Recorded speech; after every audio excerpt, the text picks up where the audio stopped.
Bé, doncs en aquesta tercera part de la jornada d'avui iniciarem ben bé el que seria el diàleg. En primer terme hem tingut el Juan Arnau, que ens ha parlat doncs, de Ramana Maharshi. En segona part hem tingut a Raquel, que ens ha parlat sobre Aurobindo. I ara la proposta central seria generar aquest debat, diguem-ne, fictici entre Aurobindo i Ramana, encarnat a través de la Raquel i el Joan. Per iniciar una mica la conversa, i formularé una pregunta a tots dos, ¿no? Perdón, voy a pasar al castellano.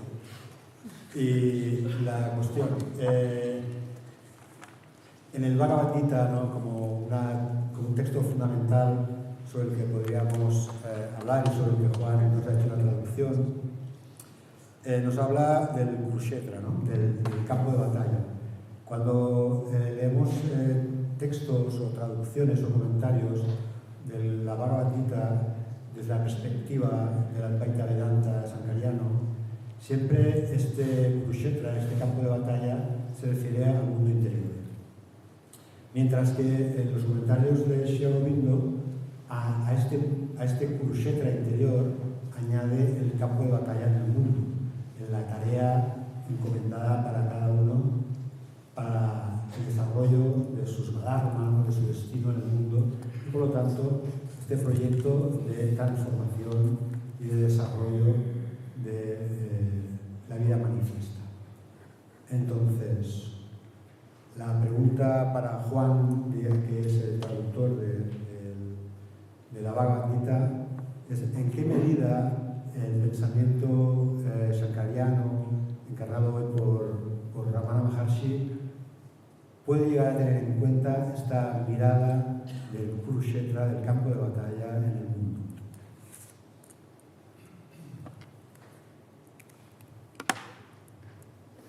Bueno, hola, ¿sí? ¿Sí? ¿Sí? Vamos a ver, Hola. La Bhagavad Gita, ¿no? Empieza con esta frase tan bonita, ¿no? El campo del Dharma es el campo de batalla, es Kurukshetra, ¿no? No me acuerdo bien cómo es el verso, pero Dharmakshetra. La vida lo que viene a decir es que la vida es un campo de batalla y que Kurukshetra representa la vida y lo que uno tiene que hacer en la vida, ¿no? Y lo que uno tiene que hacer en la vida es seguir el Dharma, ¿no? En la India es más fácil esto porque en la India, digamos, los dharmas están más definidos. En nuestra sociedad occidental moderna, turbocapitalista, es más difícil porque queremos ser muchas cosas y queremos probarlo todo Pero en la India, digamos, la gente está más colocada. Esto tiene sus ventajas y sus inconvenientes. A nivel práctico y a nivel buscar qué uno debe hacer, es más fácil. Una de las cosas que más impresiona en la India es cuando yo viví un año en Benares y entonces hablaba con los Rishawalas, ¿no? Con los que son sudras, son trabajadores, es una casta que sirve a otras castas y ninguno de ellos, por ejemplo, quería ser un brahman, que se supone que es la casta. Bueno, no está claro, ¿no? Porque un guerrero nunca aceptaría que un brahman es una casta superior a la suya, pero bueno, me entendéis, ¿no? O sea, socialmente el Sudra es un trabajador y ninguno de ellos dice, brahman tiene muchas restricciones, tiene una vida muy disciplinada, no puede comer carne, no puede fumar, no puede beber, nosotros podemos beber y fumar. Tenemos que estar ahí más repartidos. Respecto a la cuestión de Shankara y la Bhagavad Gita es un texto, yo he hecho una traducción y una lectura desde el Samkhya. Es decir, desde esta idea de que el universo es el juego entre dos principios, un principio que es una conciencia pura, que es el observador, que es un principio, digamos, pasivo, estático, inmutable, y un principio activo, que es la Shakti, que es Purusha, que es el mundo en transformación. Y esa relación, digamos, amorosa que hay entre esos dos principios. ¿Vale? Hay una parte de la Bhagavad Gita donde se hace referencia directa al Samkhya, aparece la palabra Samkhya y es una referencia a la tradición filosófica Samkhya, que algunos traductores al castellano han traducido esa palabra Samkhya por Vedanta, es decir, han hecho la lectura. Yo soy de los que cree que Shankara deforma un poco el texto para arrimar el asco a su sardina, ¿no? Para traer la Bhagavad Gita a un Vedanta en la línea de Shankara. Y yo creo que la Bhagavad Gita no es un texto en la línea de Shankara, es decir, se entiende mucho mejor, por ejemplo, el comentario de Ramanuja, ¿no?, que el comentario de Shankara. Es mucho más afín a la Bhagavad Gita, ¿vale? Que es este Vedanta de doble aspecto, ¿no? Hay estos dos aspectos, los dos aspectos forman una unidad, y esa es la lectura que yo hago también del Samkhya. Yo no hago una lectura del Samkhya como un sistema dualista, sino como un sistema que entiende la realidad a partir de dos principios, pero esos dos principios forman una unidad, ¿no? Y yo creo que desde esa perspectiva se entiende muy bien la Bhagavad Gita, filosóficamente. Cuando hay algunos pasajes del texto, digamos, el autor empieza a filosofar, que no hay muchos, pero hay algunos, ¿no?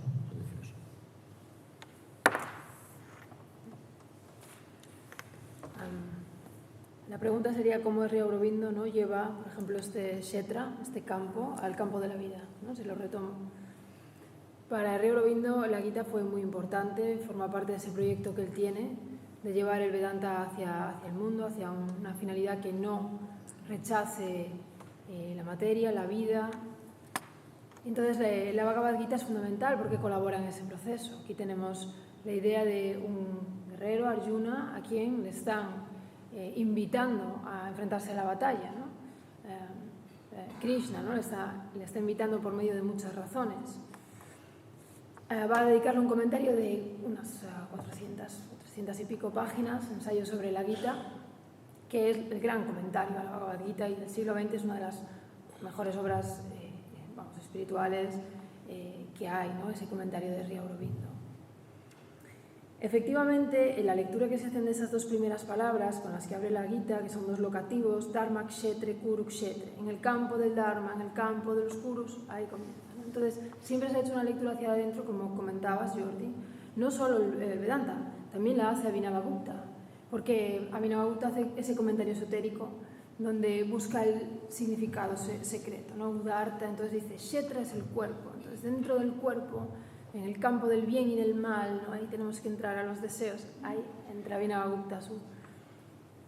Aurobindo no deja de hacer esto en alguna parte de la Gita, pero es verdad que lo lleva hacia lo social también, y hace una alegorización a su manera, diciendo, ¿quién es Arjuna? Que al principio de la Gita pierde completamente su memoria, ¿no? Smriti. Las últimas palabras de Arjuna en la Bhagavad Gita, Nashtomoha Smritir Labdha. Ya no hay engaño, he recuperado Smriti. Ya está, ya puedo pelear, ya estoy. Entonces Smriti es una palabra que también tiene muchas traducciones, mucho recorrido. A mí me parece apasionante ese concepto porque es memoria, pero es conciencia, pero la usaron siempre los budistas. Entonces uno no sabe muy bien qué perdió Arjuna, pero sí que lo sabe de alguna manera. Y al inicio de la Gita, Arjuna se derrumba, no tiene Smriti, lo pierde, ¿no? Entonces Aurobindo va a decir, Arjuna, somos nosotros obviamente en la vida, cuando necesitamos un Dharma, no sabemos cómo actuar, estamos perdidos, y Krishna es el amigo divino, es nuestro ser psíquico, es nuestro maestro interior, ¿no? Entonces él hace también la alegorización hacia adentro, ¿eh? Pero ¿cómo nos ayuda este amigo divino, cómo nos guía, ¿no?, ante los desafíos que nos va dando la vida externa? Cuando no sabemos qué hacer, cuando las cosas son más complicadas que blanco o negro, A o B, ¿no?, y no sabemos. Al final es lo que pide Arjuna. Arjuna dice, dame un Dharma, ¿no?, porque dime qué tengo que hacer, dime qué carretera seguir. Y es justo lo que Krishna no le va a dar. Es decir, abandona todos los Dharmas y ven a mí, ¿no? Entonces, bueno, esa lectura la hace... pero solo termino diciendo esto, importante. Aurobindo deja claro, como ya lo hacen otros filósofos indios contemporáneos, no dejo de resaltar cómo todos a una estaban a lo mismo, unos desde la academia, otros desde el ashram. Aurobindo deja muy claro esto: la Bhagavad Gita no es un libro de ética en el mundo, para que tú lo tomes como un libro de ética y digas, no, yo actúo, pero me desapego de las acciones, pero... y esto lo va a decir Daya Krishna también, ¿no? Si tú vives como Krishna te dice en una sociedad, es inmoral. ¿Quién querría una sociedad de gente donde uno no se perturba por el dolor de los demás, cuando el dolor de los demás no nos conmueve? Sería un infierno de sociedad tener vecinos así. Entonces, claro que la acción, cuando es moral, te tiene que perturbar. Esto lo va a decir Daya Krishna y lo va a decir Aurobindo. Ahora, la Gita es un libro de guía espiritual y es diferente, ¿no? Entonces hay que tomarlo así. A veces se ha tomado esto, las enseñanzas de Krishna, rajatabla en la ética, y da lugar a las consecuencias más perniciosas. Y parte de la apertura de la Gita, es decir, el libro abierto, es porque se lo ha leído desde la ética, ¿no? A rajatabla, de ahí que valga lo mismo para los nazis, que para esto, que para lo otro. Entonces, bueno, esos conflictos los deshace Aurobindo junto a otros filósofos indios contemporáneos. Ya, toca.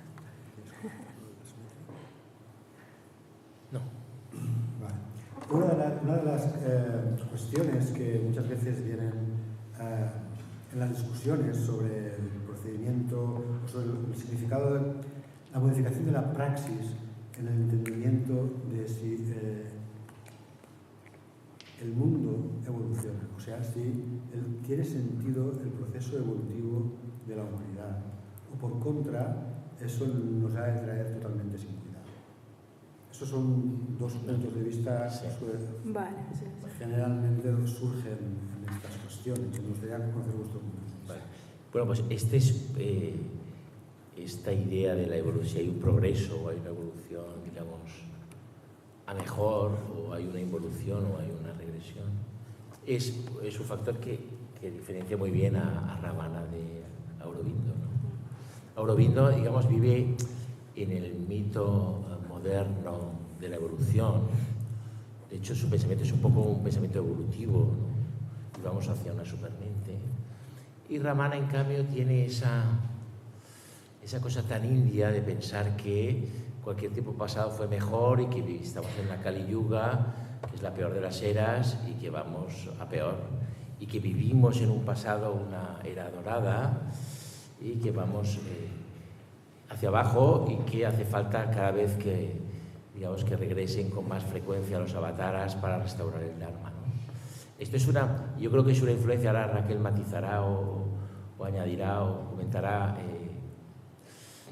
este asunto, pero esto es una influencia clara de la madre, ¿no? Y también de la formación que tiene Aurobindo en Inglaterra, y de cómo Aurobindo escribe en inglés y digamos, tiene y escribe bien, digamos, él piensa en inglés.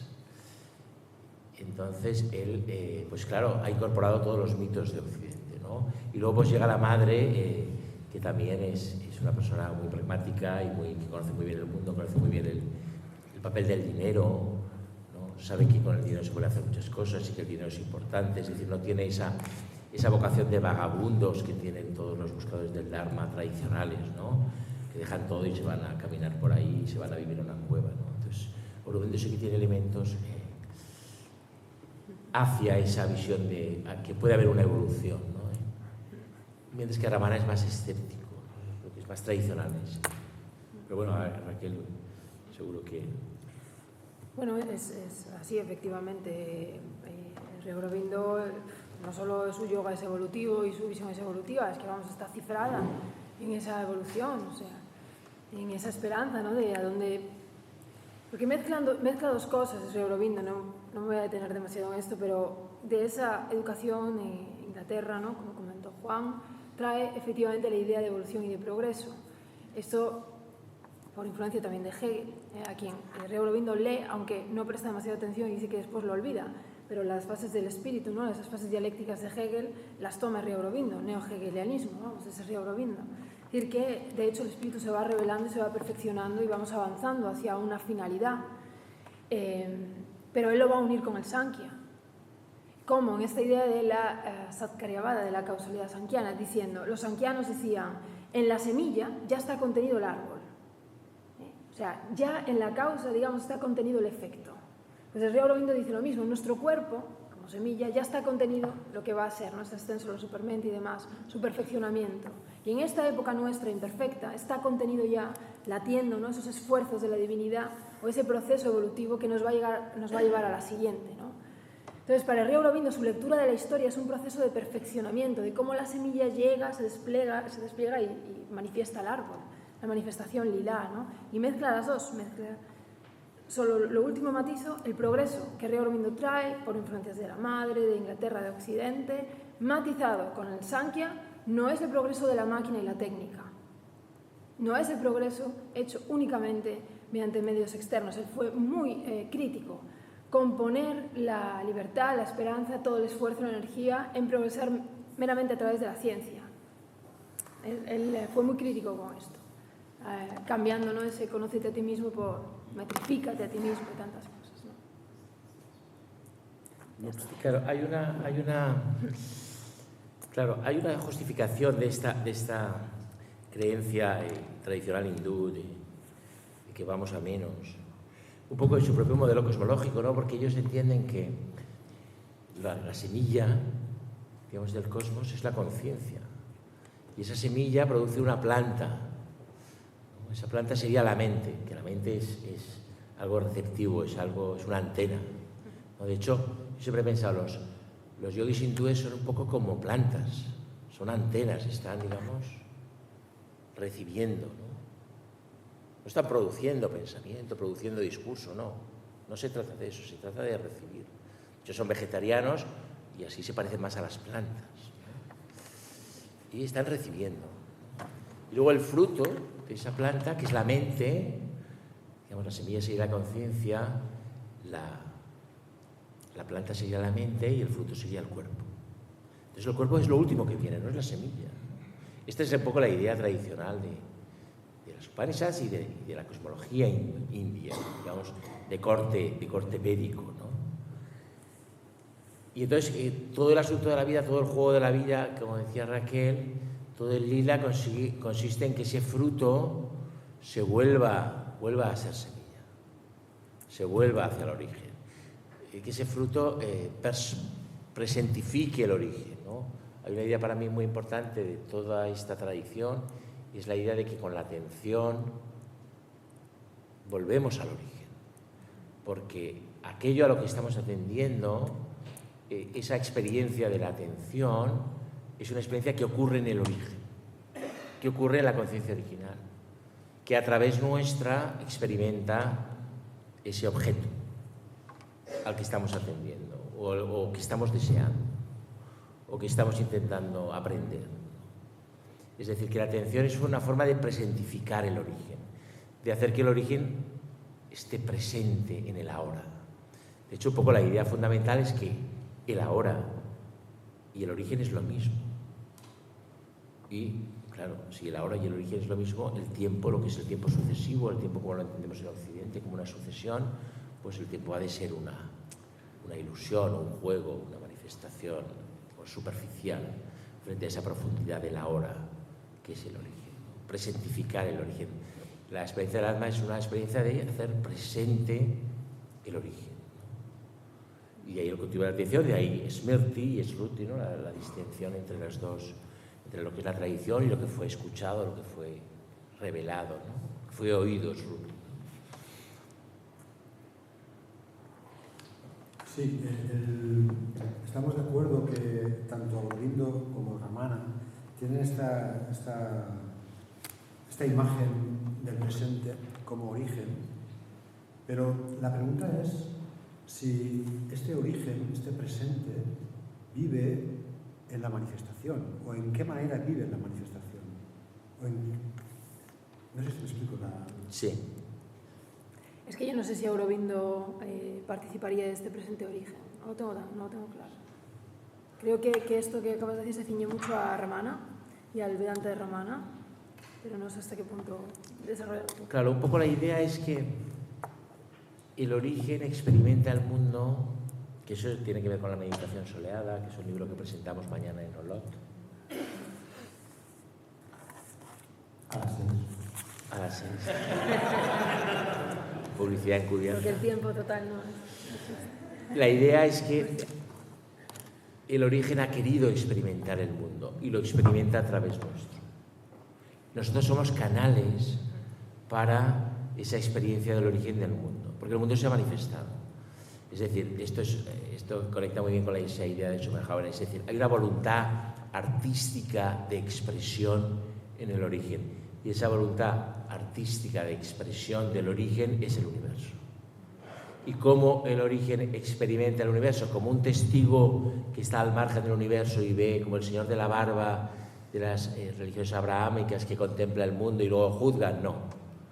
Lo contempla desde dentro, desde cada uno de los seres, desde la planta, desde el ser humano, desde el hombre, desde la mujer, desde el andrógino, desde el tigre, desde el elefante, desde la semilla. Desde ahí dentro experimenta el mundo y lo vive, y vive en ese juego del mundo.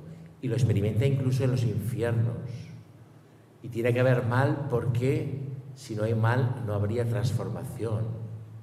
El mundo sería estático. Hay un mito que está en uno de los Puranas, ¿no?, donde Shiva le reprocha a Brahma el universo que ha hecho, que es un universo lleno de dolor, lleno de seres sufrientes, lleno de carencias, lleno de angustias. Y dice, no, yo voy a hacer un universo de seres perfectos. Entonces hace ese universo de seres perfectos. ¿Y qué pasa con ese universo de seres realizados? ¿Qué pasa con ese universo? Que es un universo estático, que es un universo muerto, que es un universo que no hay transformación, que no hay juego. El juego ya se jugó, es un universo, es un cadáver, no es un universo. Tiene que haber dolor, y esta es la gran enseñanza para mí de la cosmología india, para que haya juego, para que haya transformación, para que haya posibilidad de mejorar, para que haya lila. ¿Vale? Un universo de seres realizados es un no universo. Entonces,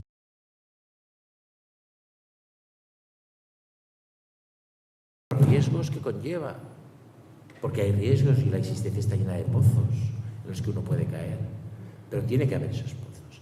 Eso es un planteamiento no dual. Nuestra cultura occidental es una cultura dualista donde el bien y el mal son sustancias separadas, y el Dios es un Dios trascendente que crea el universo, lo pone a jugar por sí mismo y luego lo juzga y separa los buenos de los malos. Aquí no, aquí el universo, digamos, lo divino se hace universo y juega a las buenas y a las malas, ¿vale? Y es capaz, y esto lo recoge muy bien el budismo, de estar en los infiernos. Y el bodhisattva es aquel que baja a los infiernos. ¿Habéis visto el escándalo ahora que ha ocurrido con la novela esta que quería publicar Anagrama, que han retirado del asesino tal? Pues el bodhisattva se preocupa del asesino, de ese. Ese es el que tiene el nudo más atado.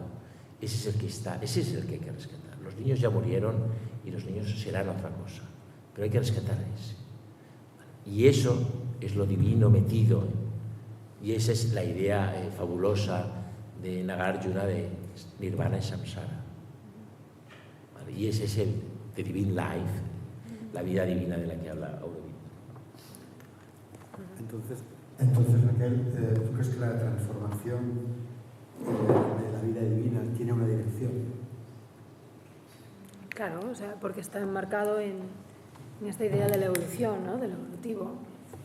Como decía antes, pues Sri Aurobindo sigue un modelo evolutivo en su lectura de la sociedad, a nivel político, de la historia, de dónde estamos yendo, también individualmente, como el individuo a lo largo de una vida y también de muchas vidas va también, digamos, perfeccionándose, manifestándose en este juego de lila, cada vez siendo más parte de la sobremente, luego de la supermente. Aurobindo pone muchas capas, ¿no?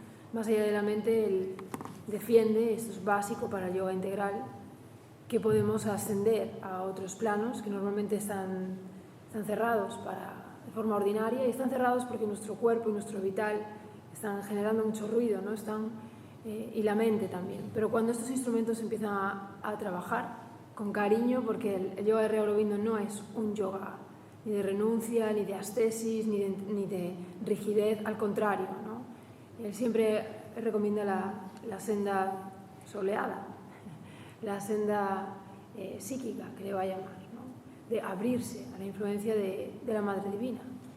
Tiene una carta donde dice, en este yoga todo depende de si puedes abrirte a la influencia o no. Entonces, cuando uno comienza en este yoga, lo más difícil precisamente es el principio. Y dices, ¿por dónde empiezo? ¿No? Tú vas a cualquier yoga y te dicen, tienes que hacer esto, vete por aquí, ahora este ejercicio. Entras en el yoga de Sri Aurobindo y no hay ninguna pauta. Y están sus obras, algunas más sencillas, la mayoría complejas, también te exigen, son ambiciosas, ¿no? Y dices, pero ¿por dónde empiezo a realizar esto? ¿No? Entonces, bueno, incluso en ese comienzo, que ya es un órdago que se le lanza al principiante a ver si se sostiene, ahí también, a partir de ahí, cuando uno logra comenzar, es mucho más fácil evolucionar. Luego, las otras partes de la sadhana, cuando uno ya ha entrado en el yoga de Sri Aurobindo, son mucho más sencillas, ¿no? Entonces, hay una evolución social, hay una evolución histórica y una evolución individual. Sí, sí. Aurobindo es un pensador mucho más moderno que Ramana. De hecho, él toda la crítica del colonialismo la aprende en Cambridge. No. Él se junta ahí. Estoy de acuerdo. Aquí entramos en... Él se junta ahí con gente que dice, bueno, claro, es que con el colonialismo llega la crítica del colonialismo. Porque el pensamiento moderno es un pensamiento crítico. Entonces, si Aurobindo se hubiera quedado en India, no hubiera tenido probablemente ese punch por el Swaraj, por la independencia, ¿no? Él se da cuenta en Cambridge que la India tiene que ser un país libre del yugo británico. Y llega y monta toda su vida política primera, ¿no? Antes de entrar en prisión y luego retirarse. Pero vamos, que esto se ha estudiado muy bien, es decir, con la modernidad llega también la crítica de la modernidad, ¿no? Y con el colonialismo llega también la crítica del colonialismo, ¿no? En cambio, Ramana vive en otro mundo, Ramana vive en un mundo tradicional, donde, digamos, las mentes tienen que volverse hacia el Atman, hacia el origen, y donde no hay un programa político, si hay un programa de hermenéutica del sujeto y de hermenéutica del yo, ¿no? Son mundos diferentes, ¿no? Bueno, ahí sí que entramos, pues nada, en una discordancia, y creo que está bien que tengáis las dos visiones, ¿no? La que ha dado Juan y la que voy a dar yo. Sri Aurobindo efectivamente estudia en Cambridge, estudia en King's College, ahí sufre todo el racismo en sus carnes, también asiste a las luchas políticas, pero desde luego en la Inglaterra de su época, no se hablaba de la lucha contra el colonialismo. La corona británica, de hecho, estaba implicada en India. Es más, cuando Aurobindo llega a India y comienza a trabajar con Tilak, con muchos otros líderes revolucionarios, ellos no pisaron nunca un país occidental. Tilak no necesitó estudiar nada occidental para luchar contra el colonialismo. Tampoco Krishnachandra Bhattacharya. Pensad que los filósofos indios contemporáneos estaban familiarizados con las filosofías indias, con todos los milenios de tradiciones, Vedanta, Sankhya, y de repente les impusieron una educación en lengua inglesa. Les impusieron unas universidades donde tenían que estudiar lo mismo que a nosotros. Hegel, Nietzsche, Nietzsche todavía en esa época, pero Hegel, Kant, Descartes. Entonces, ¿cómo hicieron ellos? Ellos fueron unos Frankenstein y ellos lo sabían. Ellos se rebelaron contra el colonialismo. Son algo que no existe en la filosofía. Ahora se los está reconociendo, pero son los pioneros de la filosofía global, porque se dieron cuenta en su época que habían sido una casta creada por los británicos, porque así lo dice Macaulay. Hay que crear una casta de intermediarios, una casta de gente que sea india de sangre y sea india de piel, pero que de mente sea británica. Hay que enseñarle el mismo programa que estudian nuestros estudiantes en Londres para hacerlos europeos, y así que ellos mismos defiendan la cultura occidental, ¿no? Y cuando se dan cuenta, Bhattacharya, Dayakrishna, todos estos filósofos de la época de Aurobindo, que están encarnando esa casta, que les han obligado a estudiar, que no saben qué hacer porque tienen en su lado izquierdo tienen el Vedanta, pero en su derecho pueden pensar a Kant, pero dicen, ¿cómo? Vamos a hacer una filosofía que no vais a poder ni vosotros, ¿no? Entrar a debatirla, porque ni la vais a entender. Efectivamente, nos deja todo que Bhattacharya, todos los textos sobre Kant, enfrenta a Kant usando el Vedanta. Toma esto de lo que hemos hablado Juan y yo un poco, y coge a Kant y dice, mira, estás equivocado por esto. Coge la Mandukya Upanishad y la enfrenta a la crítica de la razón pura. Pero Dayakrishna toma a Nagarjuna y lo enfrenta después a Derrida. Pero O sea, ellos hicieron esto de forma deliberada. Y además nos advirtieron de una cosa: dejad de decir que vosotros, Europa, inventasteis el pensamiento crítico. Dejad de decir que criticar la ilustración es lo más ilustrado que puedes hacer. O sea, en India se lleva debatiendo en Purva Paksha, cosa que aquí no hemos hecho, o hemos hecho poquísimo en la tradición de historia occidental. Se lleva debatiendo en Purva Paksha muchísimo antes. El grito de Kant, de Atrévete a pensar, es un grito provincial. Un grito provincial europeo, claro que sí. Pero ¿qué le vas a enseñar a pensar a gente que lleva siglos y siglos debatiendo en Purva Paksha? El Purva Paksha consiste en que tú no puedes plantear una idea sin hacerte la crítica a ti mismo. Tienes que plantear un oponente imaginario. Da igual sobre lo que estés debatiendo. Un problema en lógica, un problema en filosofía ética, un problema en Sankhya, un problema, da igual, teológico. Quieres demostrar la existencia de Dios. Quieres demostrar si Buda es omnisciente, los debates que se tienen en el siglo VI. No puedes hacerlo sin proponer un oponente. Tú te lo inventas y empiezas un autodiálogo donde tú mismo te vas intentando echar por tierra tus propias ideas. Esto lleva una tradición brutal en la India. Ahora llega a Europa en el siglo XIX, de alguna manera, y toda la ilustración, y dicen que no, que criticar sus propias condiciones, la autocrítica la inventó Europa, y la universidad la inventó Europa. Es que me caliento con esto. Me caliento, porque ya está bien. Es lo mismo, lo siento, pero es lo mismo que decir que el Imperio Español, ¿me vas a permitir esto, Juan? Solo me desvío un poco, que el Imperio Español lleva civilización a Latinoamérica. Mentira, pero ¿qué ciencia le vamos a llevar? O sea, leamos las cartas de Hernán Cortés al emperador, no le puede mentir, le está contando lo que ve al llegar. Está flipando, está alucinando, diciendo, esta gente ya tiene ingeniería, esta gente tiene una relación con la naturaleza, ¿qué ciencia vamos a llevar en el siglo XV, si aquí la única ciencia que había era cristiandad, si éramos una civilización retrógrada?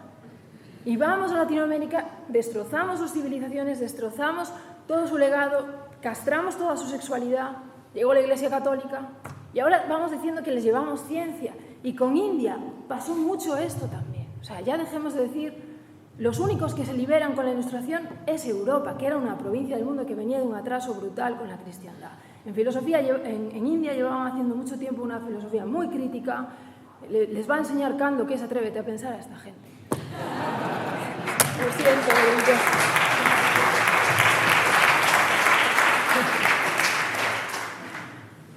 perdón, pero es que no puede ser. No, me parece muy bien.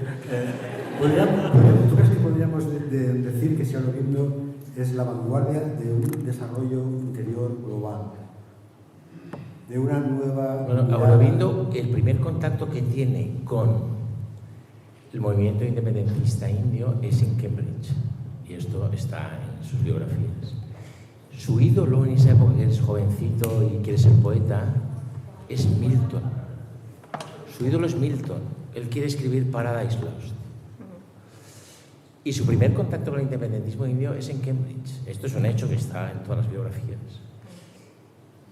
Y él, esta idea que ha mencionado Raquel de divinizar la tierra y de un paraíso en la tierra, esa idea es de Milton.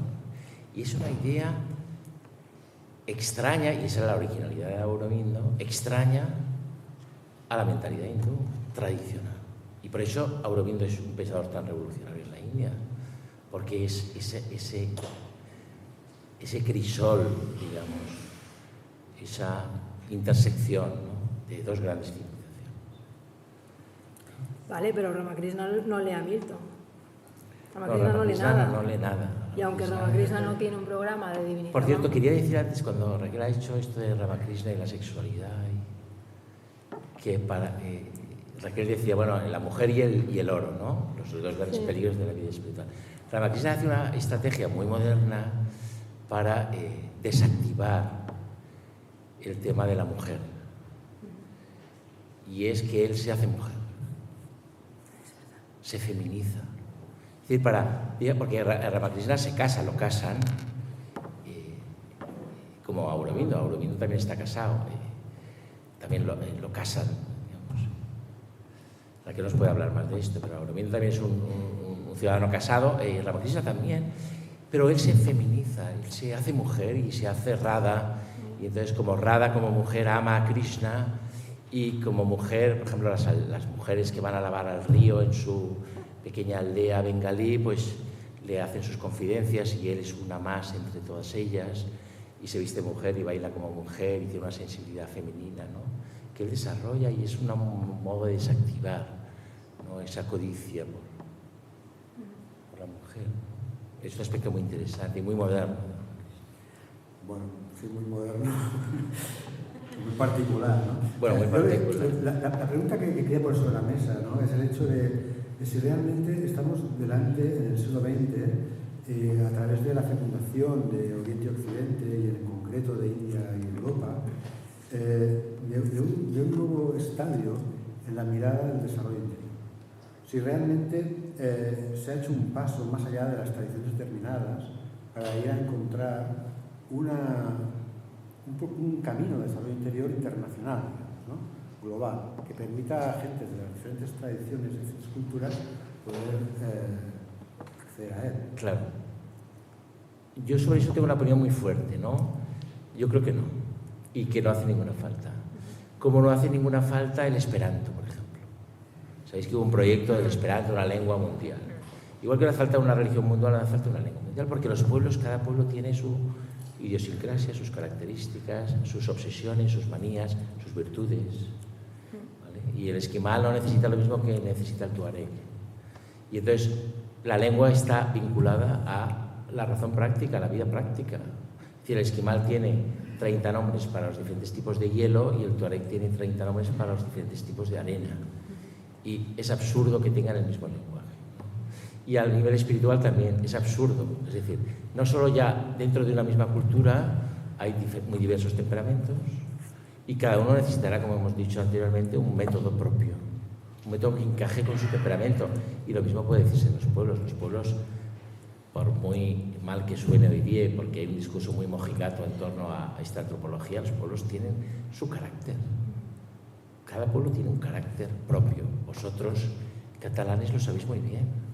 Cada pueblo tiene un carácter propio y tiene unas necesidades morales y éticas y unas aspiraciones que son consustanciales a su tierra y a su forma de vida y a su lenguaje. Entonces, pretender que haya una secularización, esto es como la globalización, es el gran disparate. Y es, porque, ¿qué ocurre?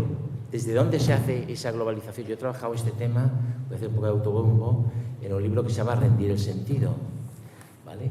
¿Desde dónde se hace ese modelo global? Siempre se hace desde el poder, siempre se hace desde el imperio. ¿Por qué la ciencia ahora es tan homogénea? Porque habla inglés. La ciencia no habla swahili, habla inglés.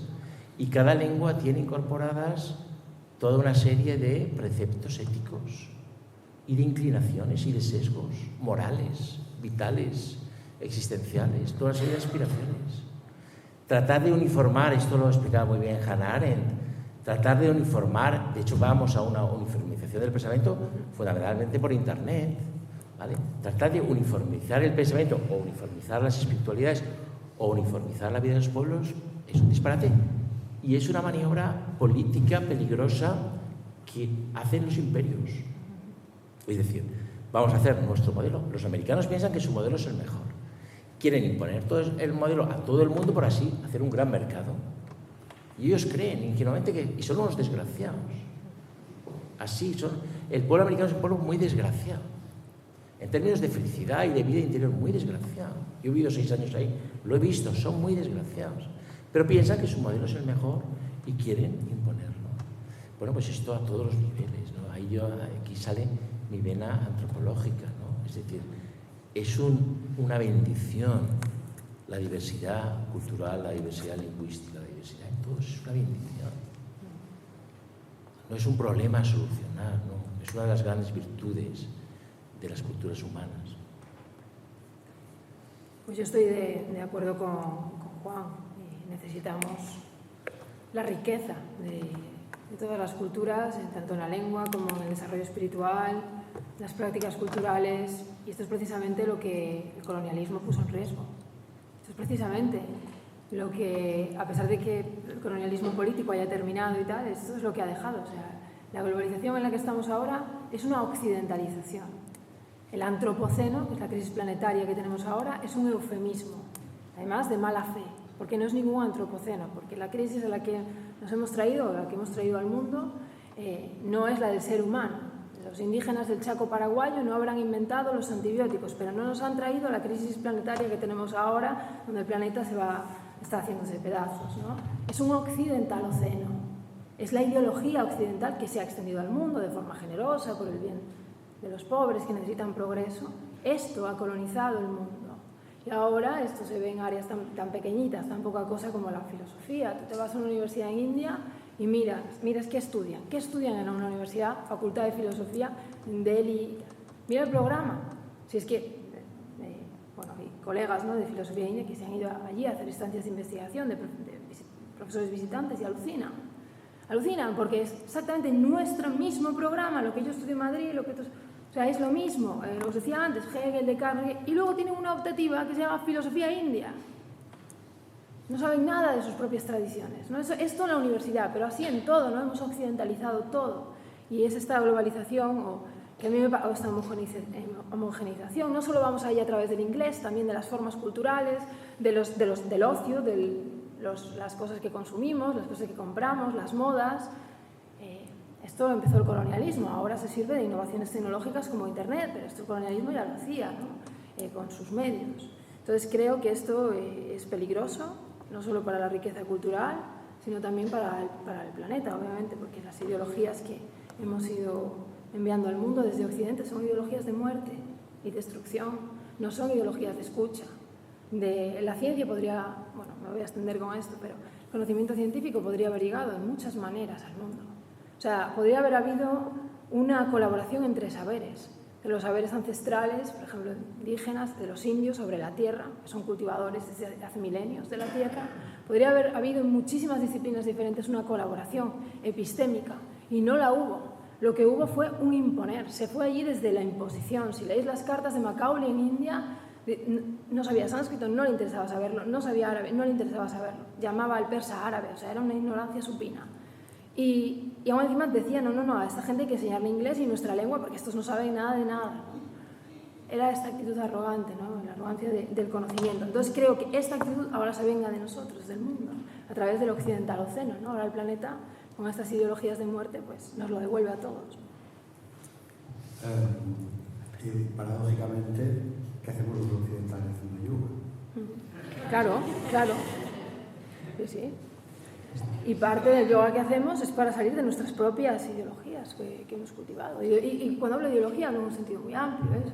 Esta idea del crecimiento ilimitado, que es una ideología tremenda, que afecta a nuestras vidas, que afecta a la aceleración, que afecta a todo lo que consumimos, los salarios que recibimos, el precio de los productos, todo, ¿no? El poco ocio que tenemos, en fin. Pero es cierto que también la posibilidad de conocer, ahora vosotros sois especialistas en filosofía india y no sois indios, quiero decir que el hecho de poder romper las parcelas de la tradición también nos permite enriquecernos globalmente, y eso hace que el yoga se extienda más allá de la India y... Sí, claro, pero una cosa es compartir culturas y otra cosa es el modo en que se ha hecho, ¿no? O sea, uno puede aprender del yoga o de las filosofías indias sin que hayan tenido que haberse dado este conflicto colonial, ¿no? O sea, nuestro pido. La realidad, digamos, es la que es. Sí. Aurobindo tuvo su infancia inglesa, etcétera, ¿no? Y al final el legado que nosotros obtenemos de ese infortunio es la suerte de poder tener su literatura en inglés y una visión universalizada, ¿no? Entonces ahí también podríamos ver una parte positiva en el desarrollo de la globalidad. Bueno, creo que, pues, no sé, me cuesta esto. Sí, claro, o sea, de todo hay que sacar lo positivo, sobre todo porque la colonialidad es una realidad que tenemos que seguir combatiendo. Entonces hay que usar el río Aurobindo, hay que usar a Krishnachandra Bhattacharya precisamente como algo positivo para poder hacerlo. Hay que usar las filosofías indígenas, las ontologías indígenas que muchas veces se están reorganizando para llevarnos hacia otro paradigma de vida. Es que no nos va a quedar otra, ya a nivel de planeta no nos va a quedar otra, ¿no? Claro, desde esa perspectiva, bueno, sí, de la experiencia se aprende. Ahora, se podría haber hecho de mil maneras diferentes y más vale que no estemos dispuestos me parece, a repetirlo. Soy reacia a reconocer cosas positivas del colonialismo. Cuando el griego coge la barca y coge el remo, ahí empieza la antropología. Porque ya empieza el contacto con el pueblo extranjero. Entonces, el hombre de conocimiento quiere ver, bueno, ¿qué hacen estos? ¿Cómo viven estos? ¿Qué soluciones proponen? Es decir, empieza el imperio y empieza la antropología. Y luego están las sociedades matriarcales, esto lo explica muy bien Lacan, que no cogen el remo, que viven ensimismadas, ¿no? Digamos que nadie coge el remo, nadie sale del valle. Nosotros estamos en nuestro valle y nos casamos entre nosotros. Esto Lacan tiene un libro fabuloso que se llama La familia. Lo aconsejo porque es probablemente el único libro de Lacan que se entiende. La familia. Y habla de las sociedades patriarcales, que son las que cogen el remo y se van a ver qué hay ahí, y las sociedades matriarcales que dicen, no, aquí nos quedamos. Hombre, tú decías el yoga y hacemos yoga. Yo siempre estoy a favor de la interfecundación y estos movimientos que hacemos nosotros, digamos, van hacia la interfecundación. Es decir, hay valores nuestros que a mí me resultan irrenunciables y hay valores indios que también me resultan valiosísimos. Y no se trata de convertirnos en ellos, se trata de aprovechar un poco lo mejor de cada lado. Entonces, si os parece, vamos a dar la palabra a las filas para que haya nuevas voces. Pero, por tanto, si queréis hacer alguna pregunta, es un momento. Podéis levantar la mano y pasamos a tocar.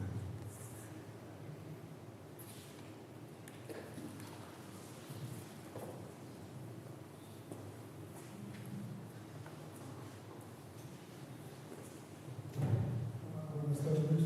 Bueno, yo hablo desde la tradición hermética cristiana, pues la mía, y he leído, no sé sánscrito, he leído Bhagavad Gita, el Upanishad, el Veda, y no he encontrado el concepto de resurrección en ninguna parte.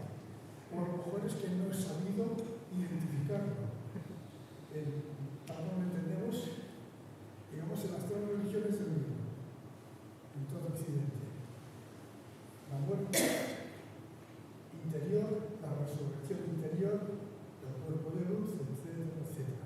¿Esto existe en la tradición hindú? Bueno, una de las tres grandes concepciones de inmortalidad en la India antigua es precisamente en los himnos védicos, es la resurrección en otros mundos tras la muerte. Es decir, una persona fallece, si ha alcanzado ciertos méritos para ir al cielo védico, estos están en las partes más antiguas de los Vedas, que se llaman Samhitas.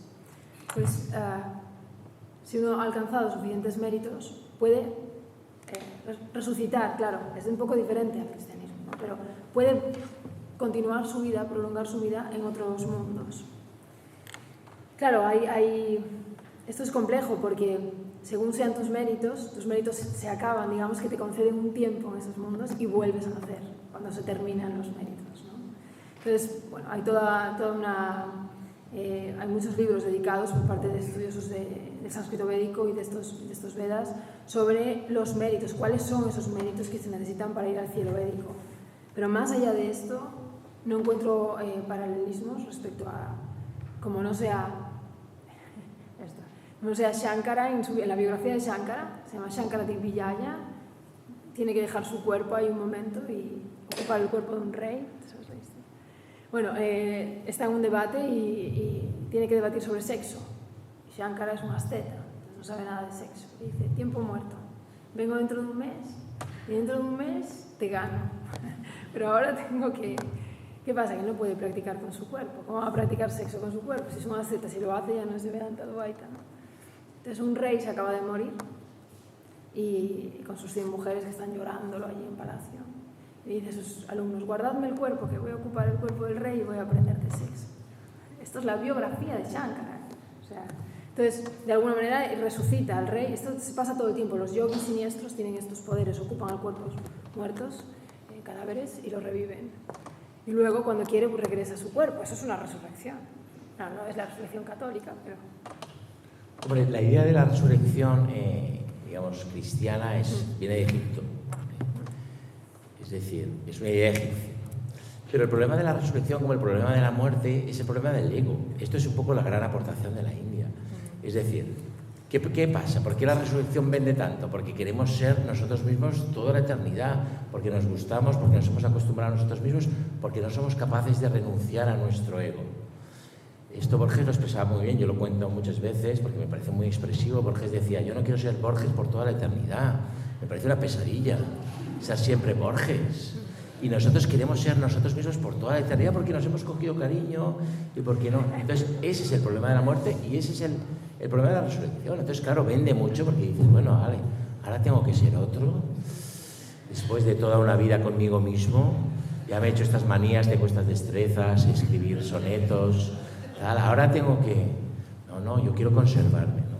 Entonces, esa es la gran, digamos, a mi entender, madurez del pensamiento indio, es decir, darse cuenta de que el problema de la muerte es el problema del ego y el problema de nuestra incapacidad de renunciar al ego, y que la solución cristiana de la resurrección y en un paraíso, siendo uno mismo por toda la eternidad, y además es una eternidad, la eternidad india, digamos, es el ahora, no es un tiempo indefinido.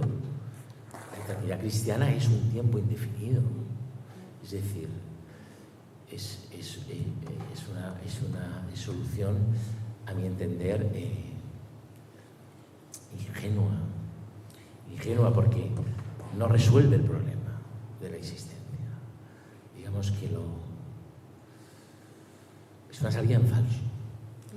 Quizá la pregunta sería, ¿quién resucita? Bueno. El que resucita es el alma inmortal, el alma. El ego queda anulado, el cuerpo se pudre. En grandes avatares de Cristo, o Mohamed, el cuerpo se pudre, es un continente. El contenido es el alma inmortal. Esta es la que recibe el don de Dios, y esto está en las tres religiones del libro. Sin el don de Dios no hay resurrección aquí, ahora, en este mundo. El presente eterno es el propio del alma. Y ese alma tiene una personalidad, digamos, ¿cómo te llamas tú? Pera. Tu alma Pera es diferente del alma de Isabel. Es la misma. Todos somos uno, pero aquí estamos separados. Vale, entonces, claro, entonces esa solución que tú mencionas es una solución herética para el cristianismo. Es decir, tú eres un hereje del cristianismo, que me parece muy bien, ¿eh? Sí. Que me parece muy bien, o sea, que a mí siempre me han gustado los herejes.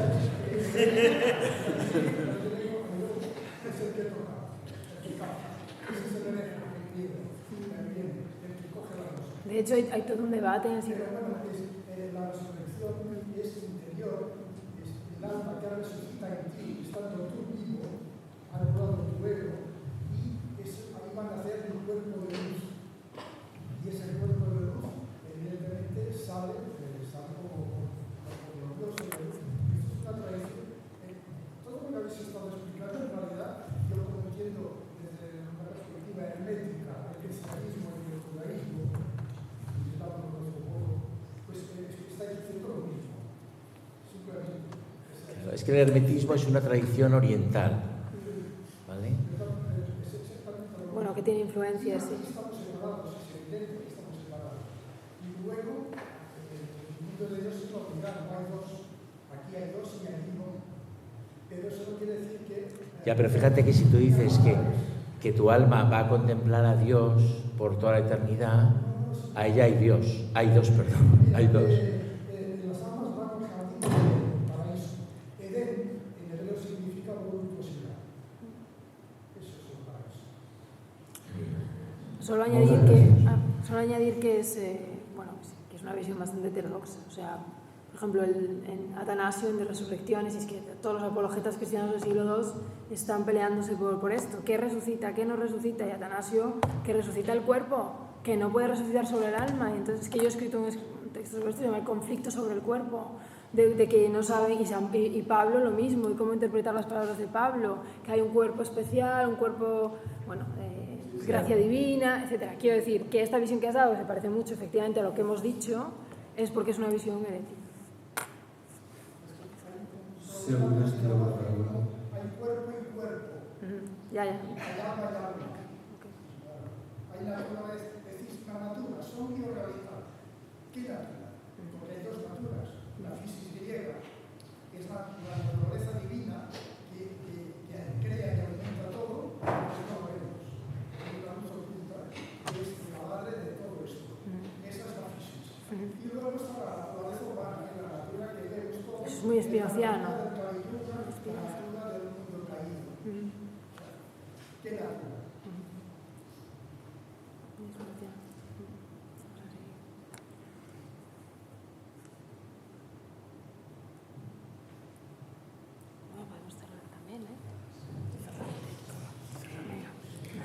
También interrompo la palabra sobre disparar las opiniones.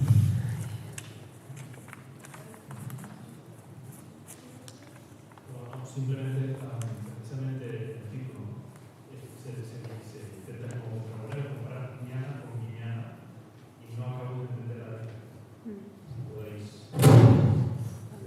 Bueno, de hecho, Raquel tiene una visión que yo no comparto, pero que ella te va a explicar la diferencia. Sí, pero vamos, que esto no, la visión no es mía. La visión es de Ramakrishna primero, que fue quien se dedicó a explicar la diferencia entre ñana y viñana a sus discípulos. Ahí están los evangelios, ahí está la obra de Swami Medananda, donde estudia claramente este caso, el uso de la palabra viñana en contraposición a ñana en Ramakrishna. Ahí está luego la revisión que hace Vivekananda de esto. Ahí está Sri Aurobindo, con textos sobre la diferencia entre ñana y viñana, y ahora estoy yo también, que os lo comparto. Entonces, la diferencia parte de Ramakrishna cuando hace la diferencia entre un Vedanta que él considera sectario, renunciante, que solo busca la renuncia al mundo, que busca a Brahman lejos del mundo. Para afirmar a Brahman tiene que negar el mundo, tiene que negar el cuerpo. Eso es un Vedanta sectario que Ramakrishna asocia con Shankara y que no le permite a Ramakrishna tener la experiencia de la divinidad como él la vive y como él quiere, ¿no? Decía antes Juan que se hace mujer, o sea, Ramakrishna busca en todas las tradiciones la divinidad, en el Tantra, en el Vedanta, en el cristianismo, en el Islam. Él no tiene, claro, el Vedanta de Shankara no le permitiría hacer esto, ¿no? Él quiere ver a la madre, a Kali en el mundo. Entonces, a esto Ramakrishna le llama viñana y dice, lo mío es viñana. El Vedanta de Shankara es ñana. El ñana ve a Dios, pero no lo saborea en el mundo. Quien lo saborea en el mundo es el viñana. El ñana ve el fuego, ¿no? Este es otro ejemplo que da él. El ñani, el que sigue el ñana, ve la hoguera, pero el viñani va a la hoguera, se calienta la comida y se la come, ¿no? Entonces, decía antes, no es lo mismo ver a Dios que comerse a Dios.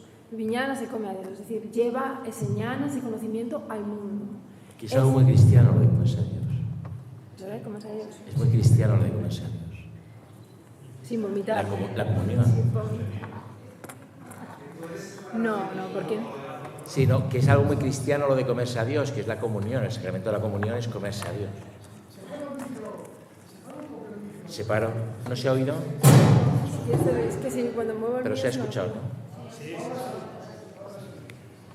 Sí, lo que pasa es que en este caso comerse a Dios no es el símbolo de una persona que supuestamente encarna a Dios, como Jesús.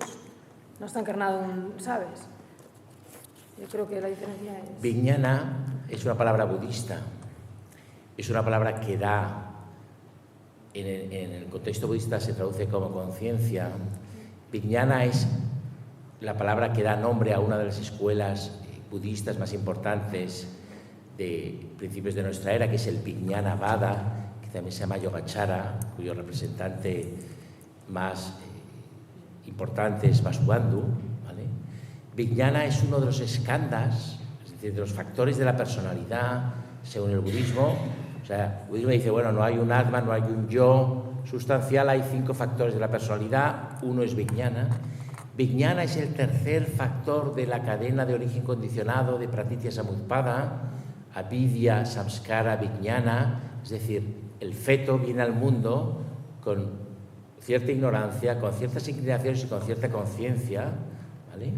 Y a partir de ahí, esa cadena de origen condicionado es lo que Nagarjuna va a asociar con la vacuidad, ¿vale? Es una relacionalidad, ¿vale? Es decir, Vijnana es una palabra que tiene mucho, un gran pasado budista, y luego en la tradición ya hindú del Vedanta, el Vijnana Kosha es esa, lo que hablábamos antes, esa envoltura, esa kosha del Atman, la penúltima envoltura antes de Ananda Kosha, que es la envoltura de dicha.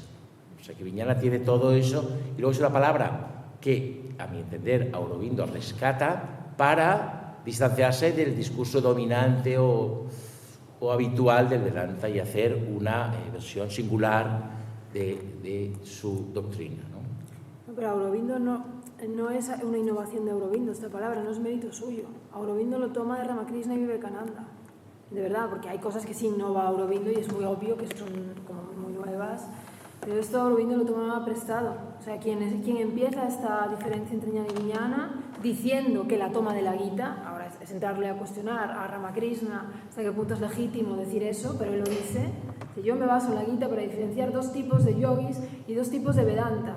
Uno es el que solo renuncia al mundo y niega al mundo para afirmar a Brahma. Esos son los ñanis, ven a Dios pero no lo saborean. Esto lo dice, insisto, Ramakrishna. Y claro, Aurobindo, que está buscando ya esta idea de divinizar la materia, toma eso y lo lleva a sus últimas consecuencias. Vicente Merlo habla de la diferencia entre Jnana y Vijnana como el conocimiento de Jnana, que niega el mundo y tal, que sería el de Shankara, es el de un solo color, es el conocimiento de un solo color o incluso incoloro. Mientras que el conocimiento integral de Río Aurobindo, Vijnana para Río Aurobindo es conocimiento integral, no puede renunciar al mundo, sino es todo, pues le llama conocimiento arcoíris, le llama Vicente Merlo. Entonces, Jnana es un color y Vijnana es arcoíris. Bueno, me parece muy bonita esta metáfora.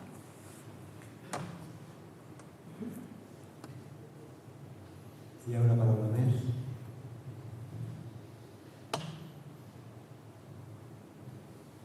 Yo, antes de acabar, me gustaría que habláramos un poco del título de la conferencia, la naturaleza. Pero, en realidad, ya sé que hemos hablado un poco cuando nos hablamos de Maya y vida, etc. Pero bueno, naturaleza es un concepto nuestro, no es un concepto propio de las filosofías de las que estamos hablando, que obviamente no es exactamente lo mismo, hay una diferencia entre la alteridad, en fin, explica algo al respecto, por favor. Bueno, naturaleza, yo hablo un poquito, o sea, yo hablo un poquito y después basta. Claro, la naturaleza, yo creo que la traducción más común en sánscrito sería Prakriti, ¿no? Prakriti, que vendría a ser como la productora, literalmente es la productora, Prakriti, la que produce, la que crea. Eso es lo que traduciríamos por naturaleza. En ese sentido no es un concepto nuestro, ¿no? Ahora, ¿qué sentido, qué significado le damos a esa palabra? ¿No? Eso sí, se podría ser nuestro, pero Prakriti está asociado al mundo de Pravriti, lo externo, que se opone siempre a Nivriti, ¿no? Lo interno, el yogi va hacia lo interno, la introspección, y un poco, no sé, yo creo que tanto el Vedanta de Shankara, después los Vedantas más de renuncia, como el Vedanta de Río Aurobindo, nunca dejan de lado a Prakriti, ya sea porque se la consideran un obstáculo, ya sea porque quieran divinizarla, ¿no? Entonces siempre están con la naturaleza como Prakriti. ¿Qué es Prakriti? Como la danzarina, ¿no? Para Aurobindo va a ser el poder si se quiere, de Shiva, ¿no? Diríamos en Tantra, el poder de la divinidad. La divinidad se expresa a través de la naturaleza, y el despliegue de la naturaleza no es incluso de nuestro propio crecimiento, no de nuestro cuerpo, no es más que la danza, ¿no? de la divinidad que se expresa a través de las formas visibles, ¿no? Entonces, para Aurobindo, Prakriti es el poder, digamos, es la Shakti, es el poder de la divinidad. No sé, para Ramana, ¿no quieres contestar? Bueno, yo quería preguntaros en relación con la idea que estás exponiendo en Aurobindo de su forma de ver el mundo. No se entenderá. Y yo ahora, Diga. ¿cómo relacionáis la forma de ver el mundo de Aurobindo con la visión del panenteísmo?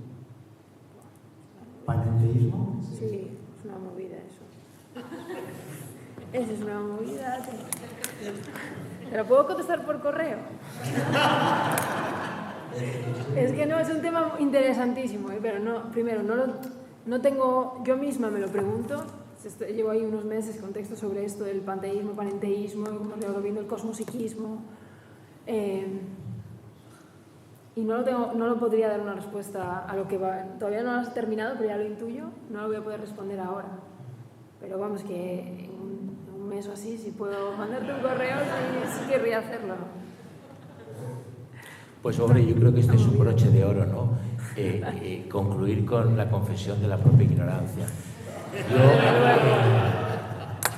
Yo durante un tiempo, porque yo tenía un maestro que se llama Agustín Andreu, que me gustaría mencionar aquí, que vive todavía, es muy mayor, que él estaba siempre con el panenteísmo. Yo recuerdo un tiempo, yo estudiaba entonces a Spinoza, escribí un libro sobre Spinoza, y empecé a estudiar el panenteísmo y luego descubrí que era una pendejada y lo olvidé.